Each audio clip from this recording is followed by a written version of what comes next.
Together, we'll chant Bhagavad Gita, chapter 15, verses 1 to 10.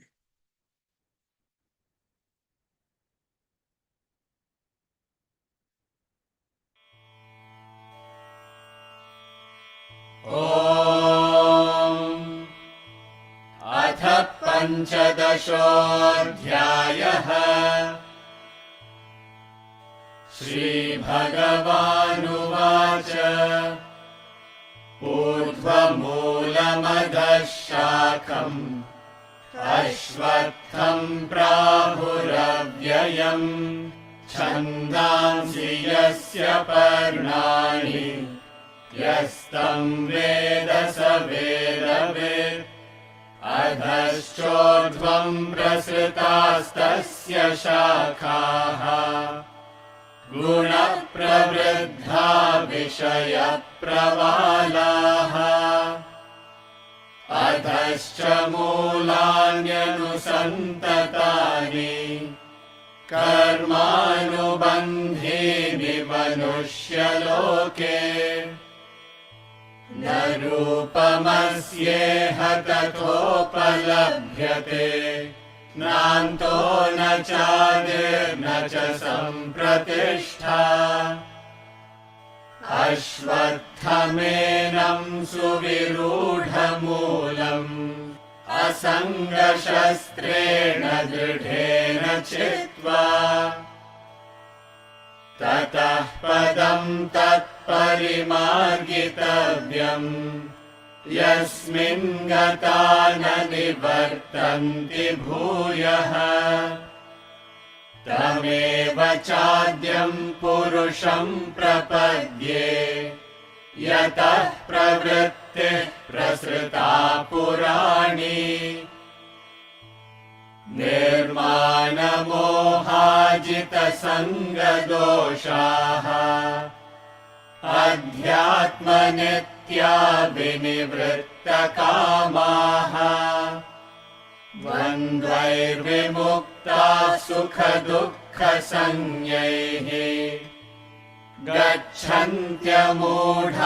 पदमव्ययम् तत् न तद्भासयते सूर्यः न शशाङ्को न पावकः यद्गत्वा न निवर्तन्ते तद्धाम परमं मम ममैवांशो जीवलोके जीवभूतः सनातनः मनः षष्ठानीन्द्रियाणि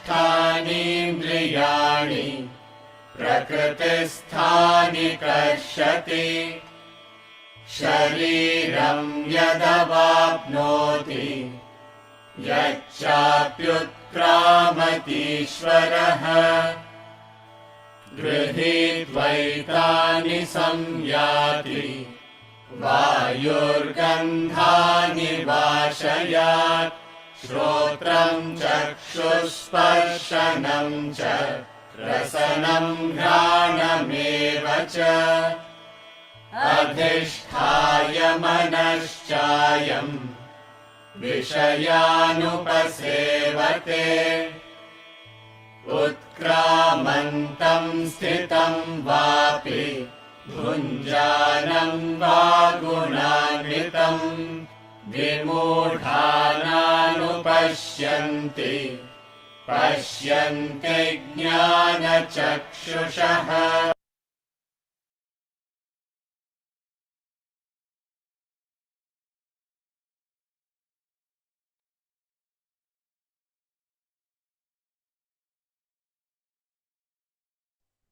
So we were doing the second verse of the 15th chapter.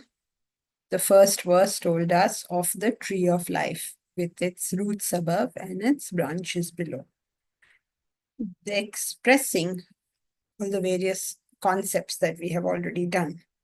Now here he says its branches are spread below and above, because that is the nature of the Ashwatha tree, right? Its branches are going in all directions. branches represents activities. Activities may be evolutionary or devolutionary. So going upwards means going towards the Atman, evolutionary activities, and those going down, which means devolutionary activities going away from the Atman. So there are two types of activities that go on in this world. Now these are nourished by our gunas. So how is it that we perform evolutionary or devolutionary activities nourished by whether we are tamasic or rajasic or sattvic? The tamasic, now it's a little difficult here. So please understand, either take the easy interpretation that sattvic activities are going upwards and tamasic activities are going downwards. You can take it like that. That's the easy way of doing it. But a little more complicated or a little more nuanced is whether you're going up or down is largely based on what is your activity and where are you right now. If you're a tamasic person and you start some self-centered activity, you're evolutionary. If you're a rajasic person and you do self-centered activity, your activity is devolutionary. So either you take the simple, easy, uncomplicated way of saying sattvic activities take you up, tamasic down, and the rajasic are staying in the middle. This is what he did in the last chapter, just keeping it simple. 14th chapter, he just kept it simple for us. This time, he's left it open for interpretation. I don't know what you want to make out of that, but you are, of course, free to. Some activities take us up and some activities take us down. Either he's referring, you can say he's referring to the previous chapter, or you can say, now he's taken one step forward and is telling us a more nuanced thing because he's left it for our interpretation. So based on our gunas and the activities that we perform, they either go up or they go down. Now, Vishaya Pravalaha. Vishaya means the objects of the senses. They are the pravalaha. Pravalaha means the buds. That means when we have desires within us, one thing is these desires make us act. But very often in life, the desires are not even manifesting. We don't know they're there. Then how do we find out that they are there? When will we find out? Or how will we find out? Conducive environment. When there is a conducive environment. Correct. You may have wanted to study the Bhagavad Gita, but you never knew the class was there. So that desire to study it may not have been in your mind. But one day you saw an ad, you saw a flyer, you saw something, and you probably saw it again and again. And then it occurred to you that, yes, let me just go try it out. So when, or your friend says, come with me, let's go to the class together, something like that. When that happens,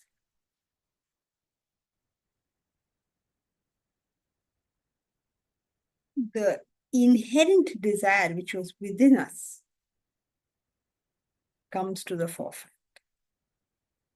Now, this is a very important thing for us to realize, especially in the case of when we have strong desires. Something's gone wrong. Please excuse me for a minute.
hope you took this God-given opportunity to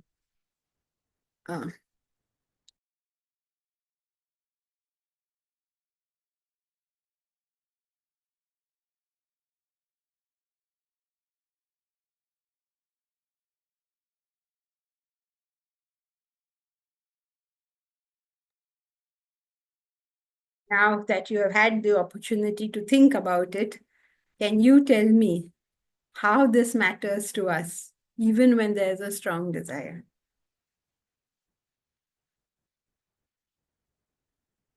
You all thought, good break we are getting, now we'll relax. No, no, no. Shankari, what exactly is the question? What is this? How does this impact us, even when there's a strong desire?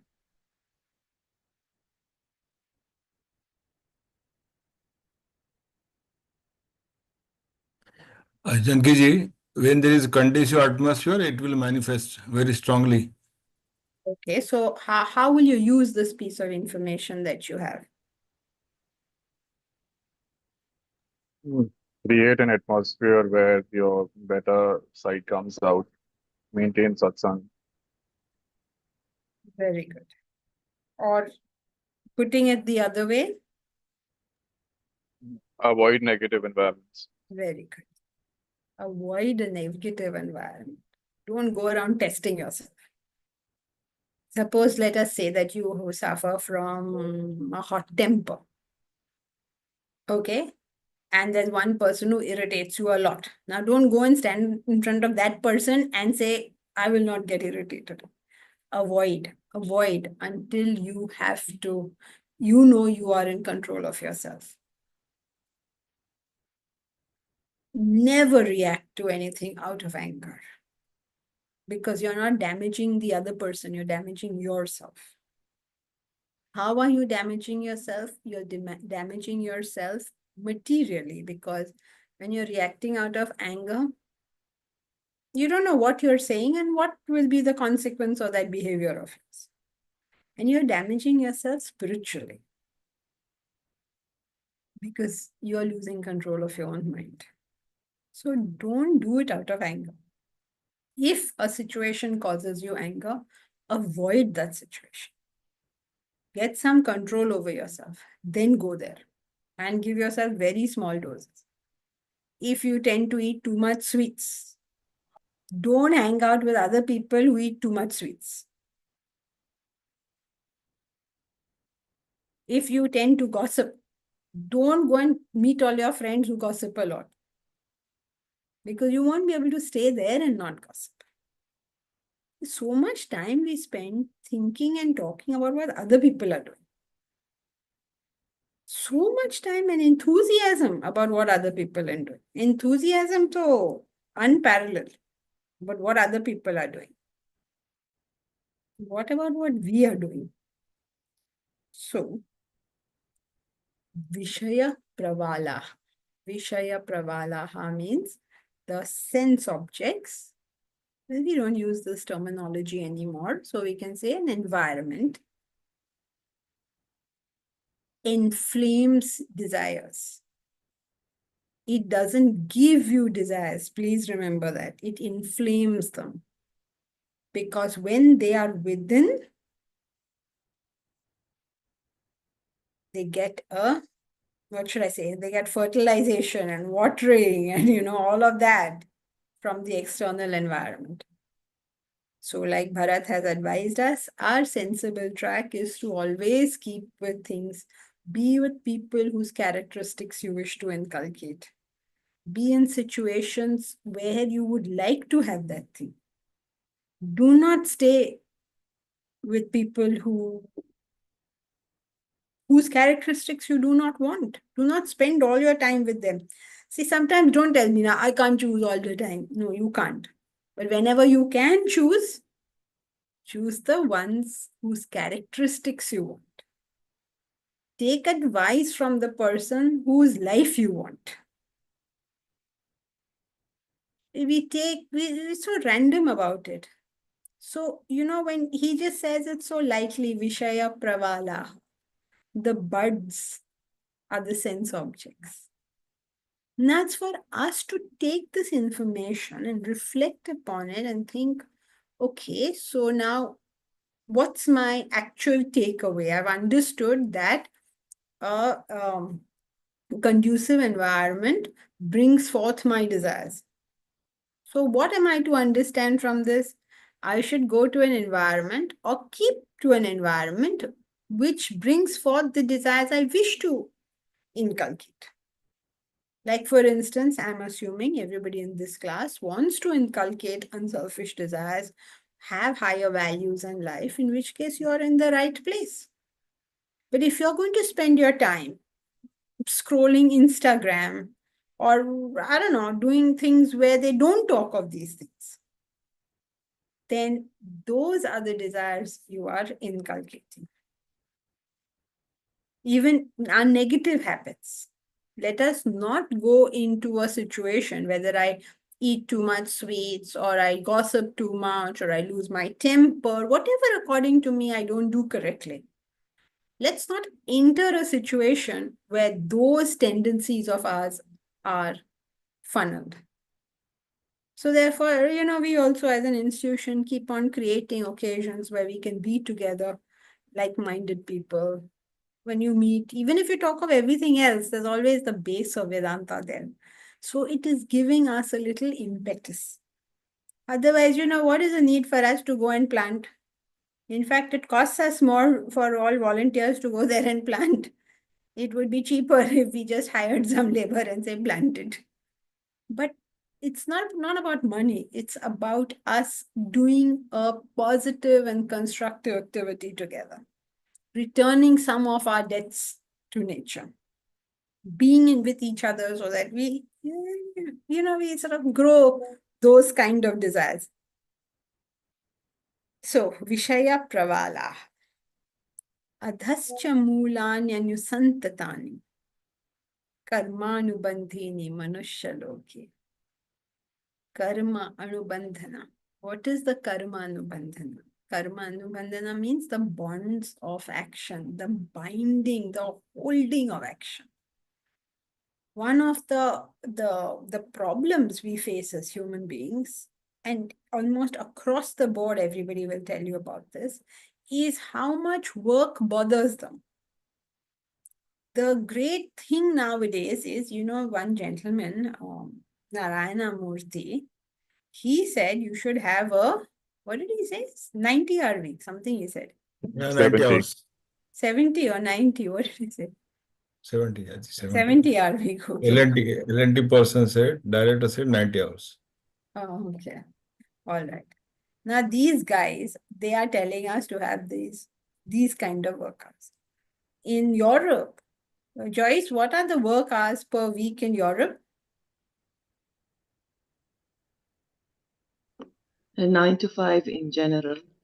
So how much does it work out? 5 days a week, 4 days a week. Yes, 5 days a week. 40 hours a week. 40 but in hours. some countries they've reduced it, but around here it's still the same. 40 hours a week. Now, the ideal in Europe, America, and in the urban centers in India is to get that 40 to 30 and then 30 to 20. Now, the question to you is, why are people trying to reduce work hours?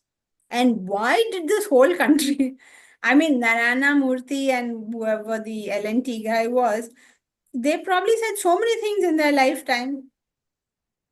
I haven't even heard what they've said, but I heard this. Why did I hear this? Everybody's talking about it.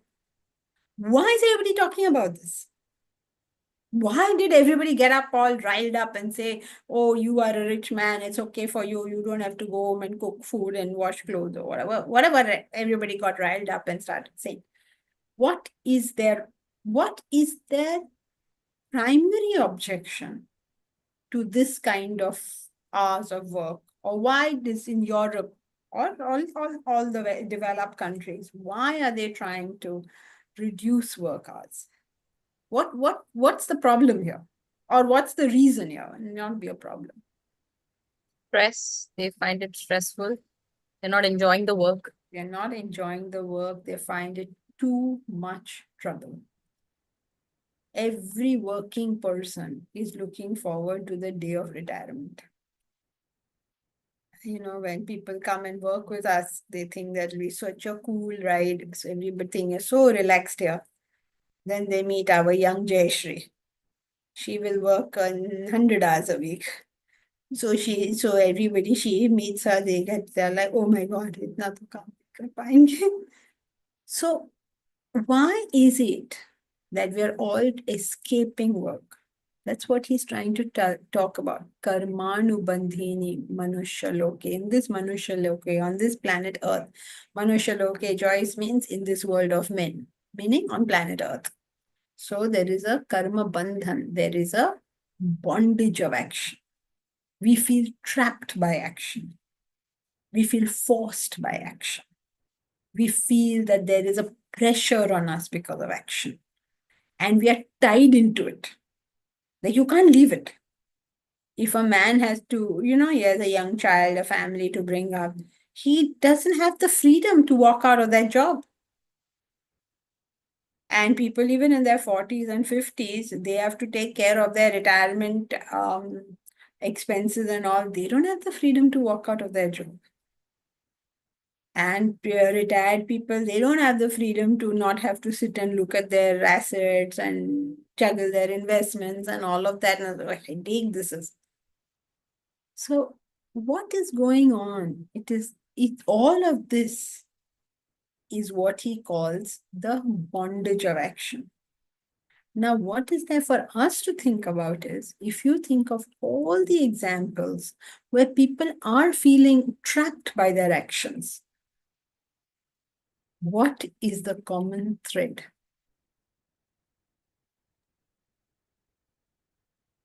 Pick any example. A man going to work, a woman having to cook, or a man having to cook, and a woman having to go to work. Whatever way you want to put it, they are all trapped. The sportsman is forced to do his practice.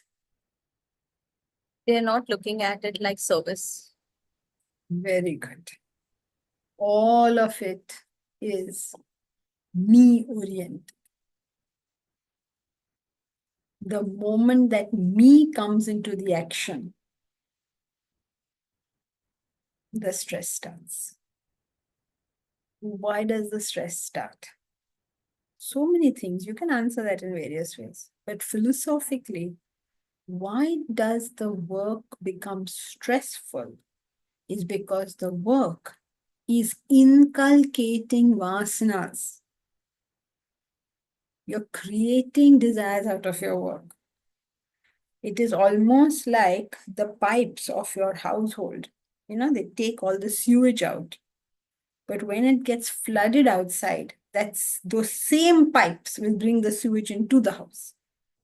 So similarly, work was given to us as a gift by the Creator. If you remember chapter 3, he says that he suddenly posits a creator and he says the work was given as a gift to us that we may enjoy, that it may become our kamadhenu. I'm not making this up. This is what Krishna says. If you don't believe me, look up chapter 3, verses 11, 12, 13. All three verses say the same thing. It is a gift that Brahma, the creator, gave to us humans, that it may become our kamadhenu. So work for us is our salvation. This same work, he says, is your bondage. So you can tell him, one day you tell me it's a gift from the Creator for my salvation. One day you tell me it's a bondage. Because it is just like a pipe. Which way you are driving the water will determine whether it's taking the dirt out or the dirt coming in. So the important portion in this is these activities that we perform, when they increase our vasanas, karmanu bandheni manashya loke, in this world of men, we get trapped. You feel you can't move. You take a, you want to buy a car, you take a loan. Now you have to repay that loan. You're trapped. You're trapped means we are not saying you're trapped. You experience being trapped.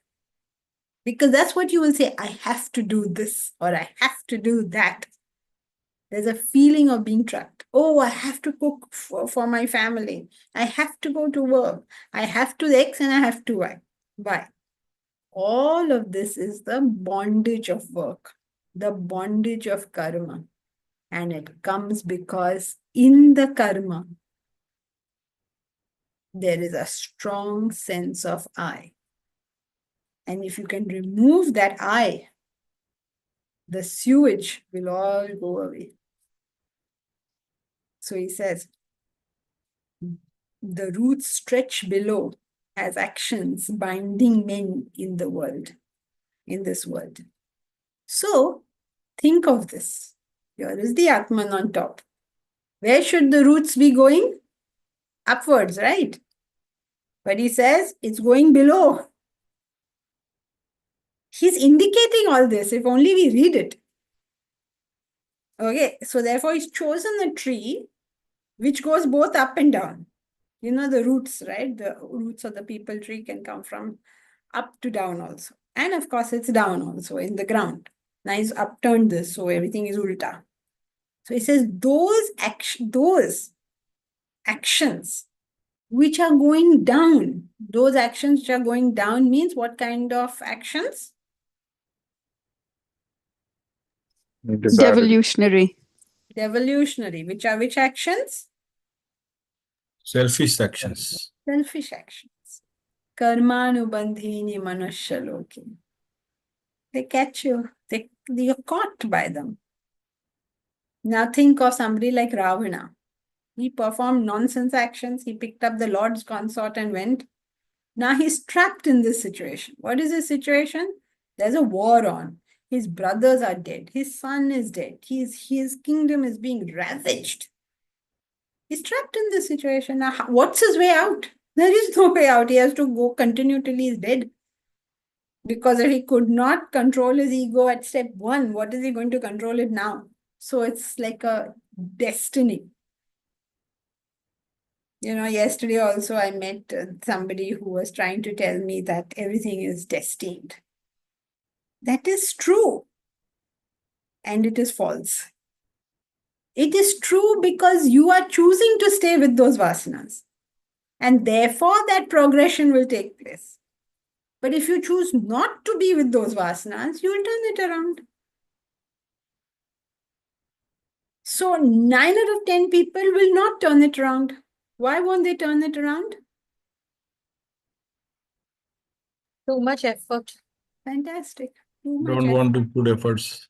Correct. All those who have tried and found that ये तो बहुत ज़्यादा ही काम है यहाँ पे will realize that अरे यार छोड़ो ना. But if you leave it, karmanubandhini manushaloki, too much effort. But the effort that you put in evolutionary activities becomes pleasurable and releases you from the trap. And the lack of effort becomes devolutionary and binds you. You'll come to a position one day where you'll want freedom, but you won't be able to do it. Common examples are something will bother you so much that when you put your head on the pillow at night, you won't be able to sleep. You want to rid yourself of this thought, but it will bind you. So don't look upon it as mere poetry. Please understand the wide ramifications of this chapter because it is so deep that its principles are applicable across the board. So what kind of bondage? The kind of bondage that you want to get rid of a thought, but you won't be able to do this. When you have all experienced, right? You put your head on the pillow, some thought comes which you don't want, you want to get rid of it. Karmanubandhini manushaloke, you're trapped, you're forced to think like that. So every time we avoid effort, we go into bondage. But the problem is when we are avoiding the effort, we don't know the bondage that's going to come out of it. We don't recognize this. And we are walking into a trap and not seeing it. You're walking into it with your eyes open and you're not seeing it. Imagine if people who come to class walk into the trap with their eyes open. What about the rest of the world? Many philosophers have felt very bad for this and rushed into people and said, don't. And Socrates was given poison. Christ was crucified. All sorts of philosophers and saints and sages have had horrible things happening to them because they rushed into the crowd trying to prevent this madhouse from taking place. You will die, nobody will listen. It's a real tragedy. So, what is the moral of the story? Don't go about telling people because you will become the next Socrates and the next Christ. Keep quiet. But at a right time, when they are available, a little bit we can tell them, please study this subject when they are available. Yes, Mahesh. Sorry, it's Bharat. So does karma also include interpersonal relationships at work? Because that could be a worse problem than actual work. Yeah. Every trap you get into, when you're not able to handle interpersonal relationships, what is happening? In your mind, your stance, your desires, your understanding is the right one, and everybody else is wrong. Now, when you get into real work and you have to have real achievement, you have to take practical stances. Okay, what do you want? What do I want? How to get a workable deal? But when you start with, I am right, you are wrong, and you convert to my way of thinking, nothing is going to happen. Both are parties are going to fight. That is why you see all these practical people of the world, businessmen and all that. They immediately get down to the practical thing. So yes, every Like the part US. of it. Sorry? Like the US. Like the US. Because they have to achieve. No, They are you not. mentioned that also, right? I mean, What? you also mentioned that when you start, you like hearing karma and all in the class, but when you actually do karma yoga and you have to deal with people, it's all that goes out of the window. Really? Because, I mean, that's where the trouble starts, no? Now we want to set up university. People will not give us money. Okay, chalo, that is only one of the many problems. The other problem is you pay people to do work and they don't do it. They give you excuses of why it's not ready, what's not ready, what. Like for instance, before we go to plant, the guy has told us he will finish the fence. Tomorrow we are going to plant. Today fence is still not done. So you have to deal with the guy right now. You have to deal with the situation. You have to quickly come up with an idea by which we can plant, just fence off a certain portion for us so that at least the plants which we do put are safe from the straying cattle over there. You make quick movements. And if you don't do that, you just sit there and shout at him and say, you're such a stupid man. And I told you, you've known for now 2 weeks, 3 weeks, and you promised you'd finish it. You're wasting my time. What do we do now? Well, what is the action we can take? So, yeah, so all the time, if you don't want to enter a trap, you will have to, exert yourself. So, yes, in answer to your question, interpersonal, whatever it is. Yes, Bharat. Yeah, so going back to Ravana example of him reaching a state of no return, is it the same with mundane people also, with the mind being involved so much that it reaches a point of no return? Yes. I mean, it reaches a point of no return in practical terms. The greatest advantage of being a human is from any point you can return, theoretically. But the longer it has gone on, the more effort you're going to take to return. So practically nobody actually does it. That is the significance probably of the fact that on the day previous to the great Mahabharata war, Krishna goes to the court of Duryodhana. See, the war hasn't started. Technically, if you ask the question, can Duryodhana now withdraw? Listen to Krishna's advice and withdraw. I mean, the answer to that is yes. He is the king. He can declare, okay, sorry, I made a mistake, or come to some compromise and stop this thing. Theoretically, yes, he can withdraw. Practically. So we say it's a point of no return because Duryodhana, we know, won't do it. But in terms of potential, of course he can do it. So it's not clear how to answer your question, yes or no. So you say theoretically yes means the potential of return is there from every position. That is why in Vedanta there is no concept of eternal damnation. Eternal damnation is like, you're familiar with that, right? It means that, okay, you've done so much negative action, now you go to hell and you stay there forever. That's eternal damnation. In Vedanta, that's not there because theoretically, you can actually come back from anywhere. You can retrieve the situation from anywhere. No matter how bad you made a situation, you can always go to that person and say, I am so sorry. This is what I can do to rectify it. You can do all these things. But now when your ego is involved, are you going to do any of it? So in that sense, the Christians have the concept of eternal damnation. Because actually in practical terms, you don't. So why? So that's why it's not like they're telling you a wrong thing. Basically, they're saying don't go so far that you will find it difficult to return. That is what this concept means.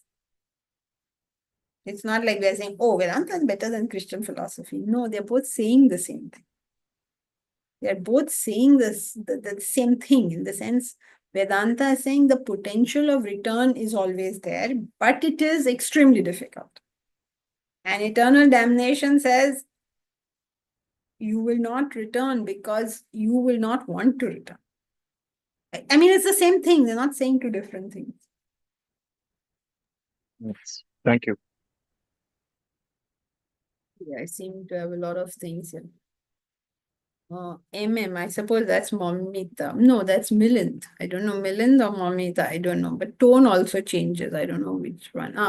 Milind is tone also changes. I suppose you said that in some context. Gratification of desire. Consider work as worship. Uncomfortable. Which also means how powerful we are. Which that the fact that we can come back shows how powerful we are, right? Is that what you mean, Jayashree?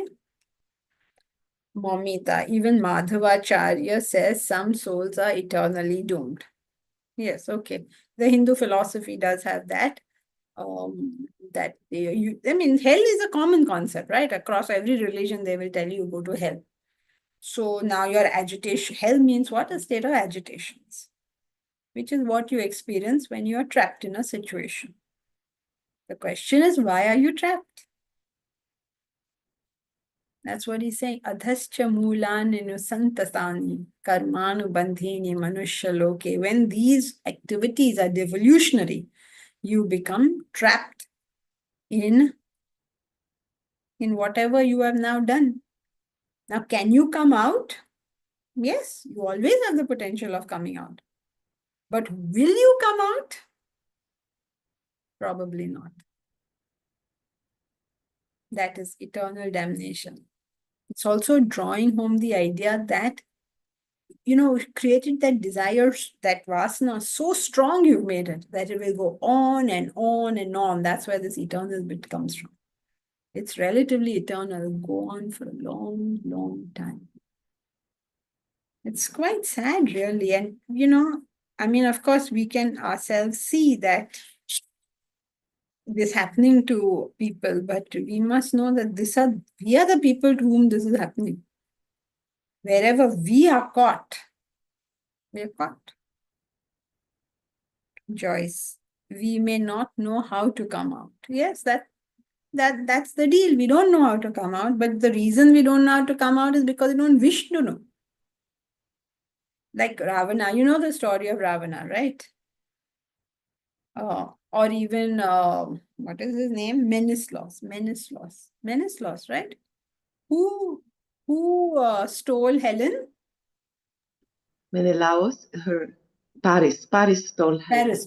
Paris stole Helen. But Now Menelaus, Paris can say, Helen, please go back. I don't want Troy to be destroyed.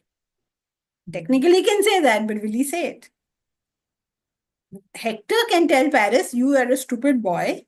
You have done all this nakha over here, all this nonsense you have done. You go away. You and Helen both go away. You deal with it. He can say it, but will he say it?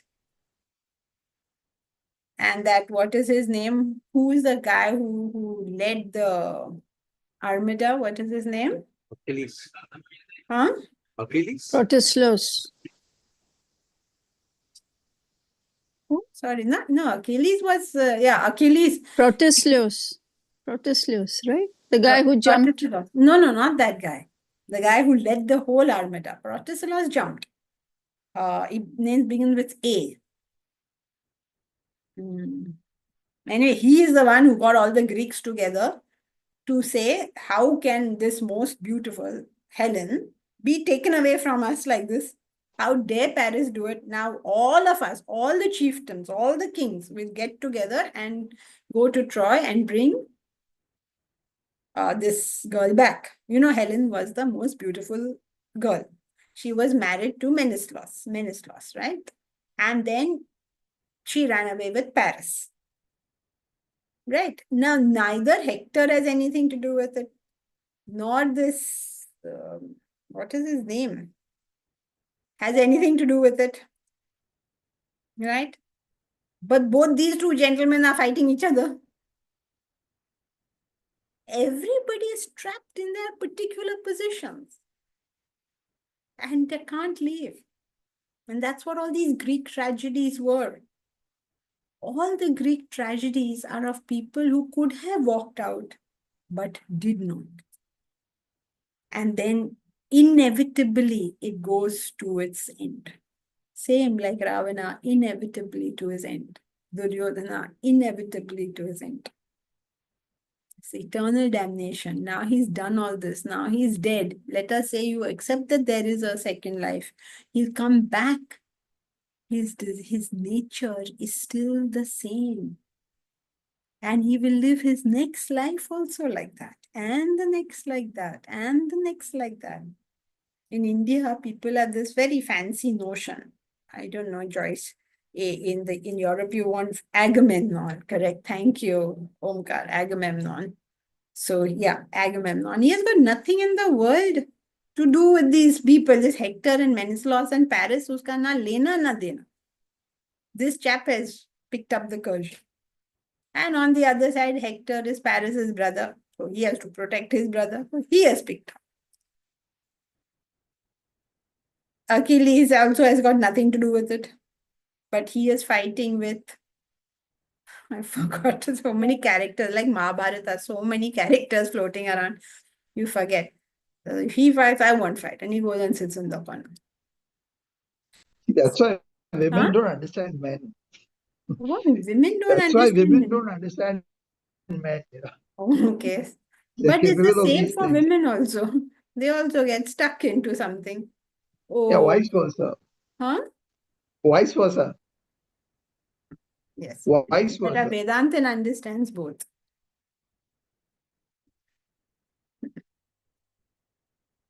Get stuck. Now, can Agamemnon, he has started. Okay, he burned the birds or whatever sacrifice they did to have a good omen to go and fight and approach the topless stars of Ilium, means Troy. All this nakra is going on. So many, whole Armada comes along with, what is his name? The very cunning fellow. Yeah, Priam was the father. So all this is going on. Everybody is locked into that particular position. any one of them can leave that position. And nobody will. Eternal damnation. Then they die. All of them have died. Then what happens? They get born again and they start the whole story again. So in India, people are very, very, they take this rebirth very for granted. So I've heard women say, oh, in this janma of mine, this happened and this happened. Next time I come, I will do X I will become a Indira Gandhi or something. That is all rubbish. If this janma you behaved in a particular manner, and if you haven't changed those vasanas, you come back in the next janma and behave in exactly the same manner. And in the next same, and in the next same. Your life is not going to change because your body has changed. But you can change that willingly with your, self-realization, ma'am.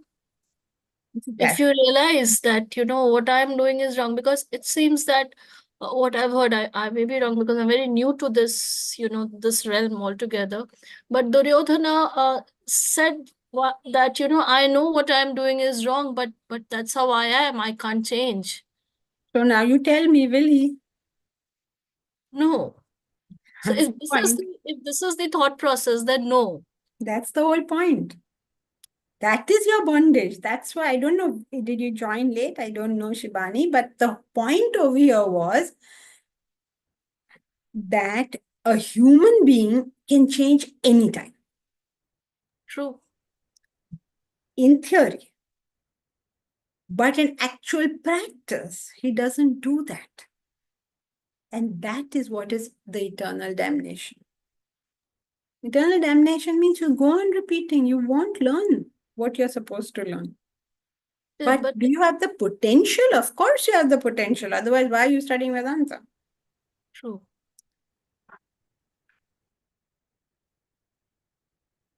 So all these great classics, whether it was Mahabharata or it is the Iliad, all of these, they tell us the same story of how people get trapped in their roles. And the Bhagavad Gita is also talking about this. But when do you get trapped in your role? Do you all still remember or forgotten? Why do you get so trapped? Because the thought is on me. Selfish. Points of power.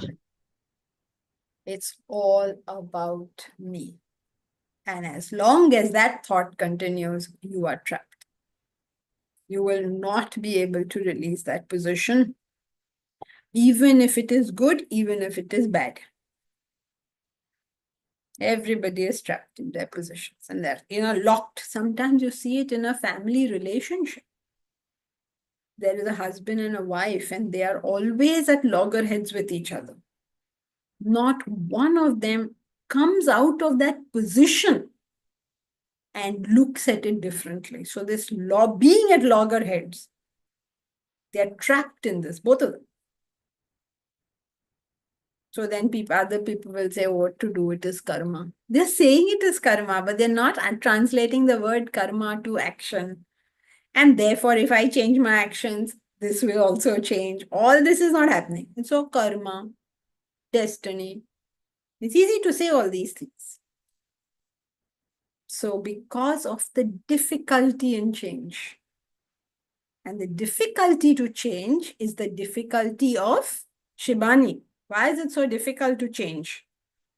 Because my thought process is that it is always about me. And I don't want to change because I don't want to take that effort to change. Very good, because it's a matter of effort. Yes. Like you said, Duryodhana says, but this is the way I am. When you say this is the way I am, what are you saying? I refuse to put in the effort to change. Yeah.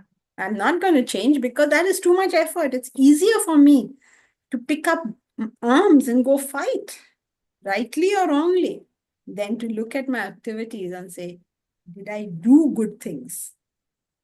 Did I behave in an appropriate manner? Right. Vijay Menon? Yeah, is it also because of one being pleasure seeking, meaning he or she sees some joy in doing or not doing something. So they are stuck in that, knowing that this might not be good, but obviously there is some joy in that, right? So one doesn't want to give up that thing. And that's also probably one of the reasons people don't change that easily, knowing that what they are doing is not right or not good for them.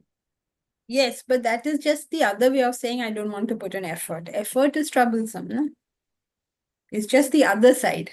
I am comfortable in my misery rather than putting in effort to change.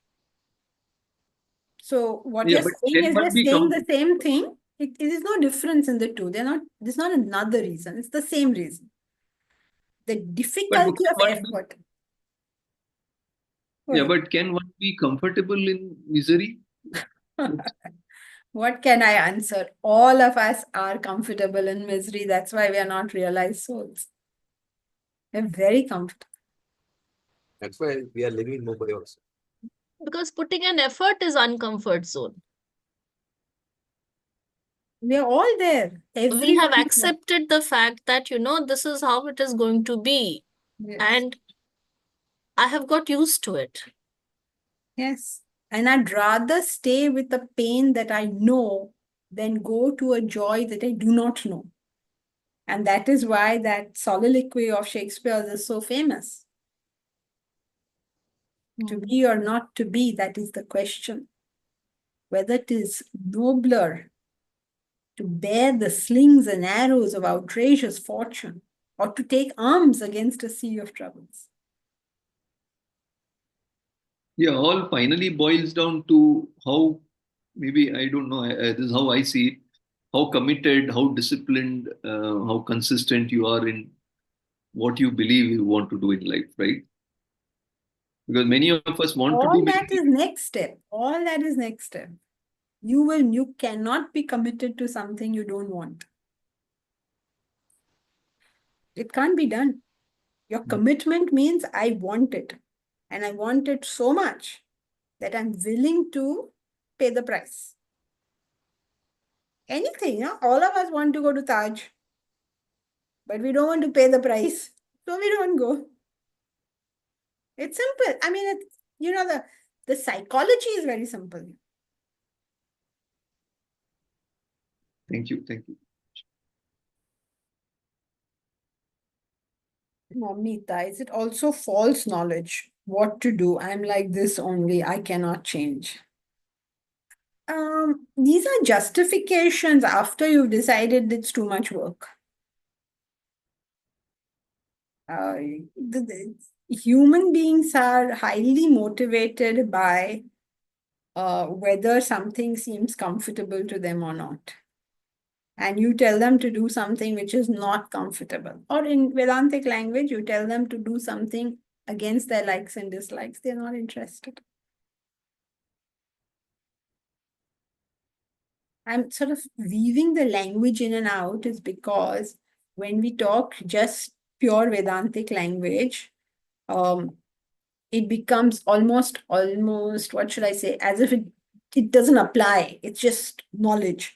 If I ask anybody in this class, should you function on likes and dislikes or should you function on the intellect?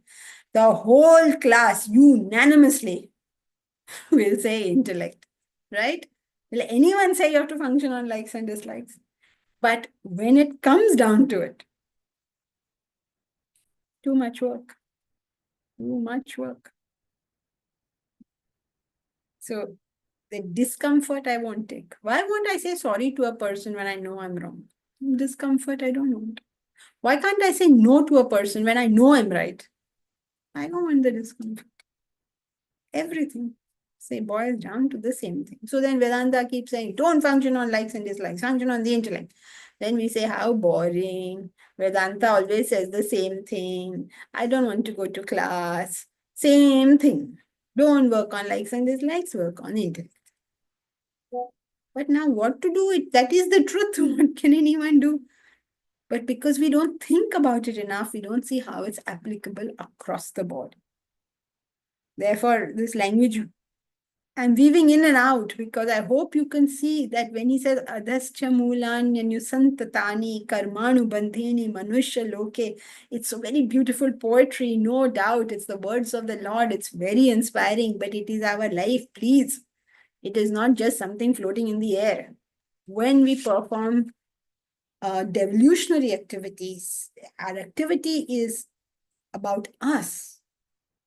I'm going to class because I like going to class. I am doing Karma Yoga because I like doing Karma Yoga. I am studying because I like reading. These activities are devolutionary activities. There has to be service in whatever we do. Otherwise, this knowledge simply won't go in. That's simple. This is where I find it very confusing. The daily activities that I do. I mean, I have never been able to relate it with karma yoga. I mean, how do I? Because everything that I'm doing, whether it is going to work, whether it is doing household chores, everything at times it becomes an effort and irritating because I just don't want to carry on. And then I mean, how?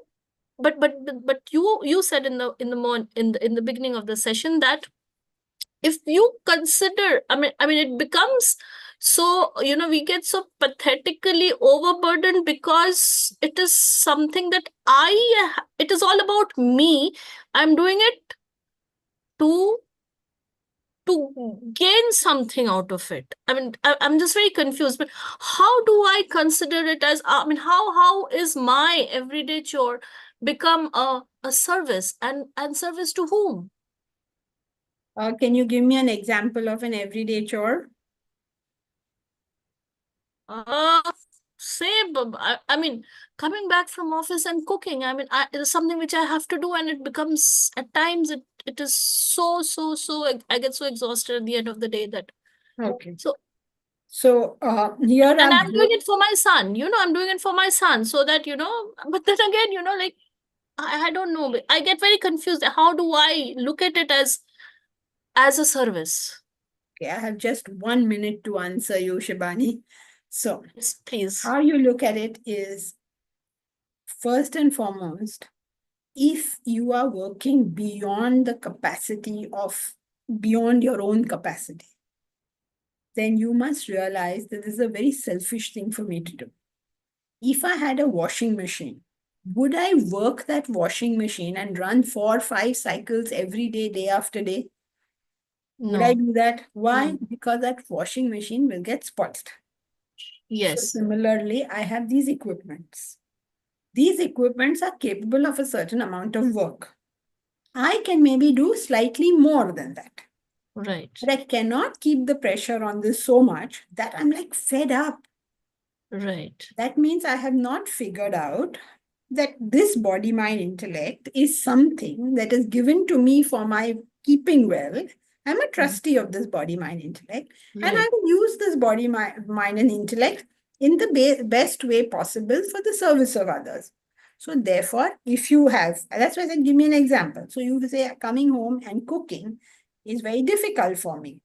Then you can have some staff member to cook for you, or you can have a staff member to cut for you. I am assuming you live in India.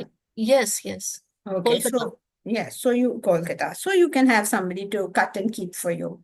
Maybe you can do something in the morning. Maybe you can make easier recipes. You don't have to make the most difficult recipes after coming back from work. So you have to start thinking yourself.